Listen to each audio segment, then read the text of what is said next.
Kegiatan trauma healing yang diberikan oleh sejumlah relawan yang berasal dari para pelajar dan mahasiswa sekecamatan Nyalindung, Kabupaten Sukabumi kepada warga yang terdampak bencana pergerakan tanah ini untuk mengembalikan kondisi psikologis warga agar bisa bangkit pasca diterpa bencana.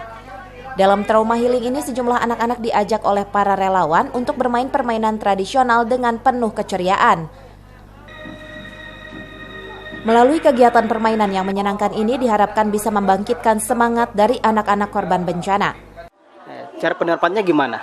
Nah, untuk cara penerapannya kami memberikan semacam games dan juga tontonan buat anak kecil, terus memberikan hadiah untuk anak-anak yang bisa menjawab.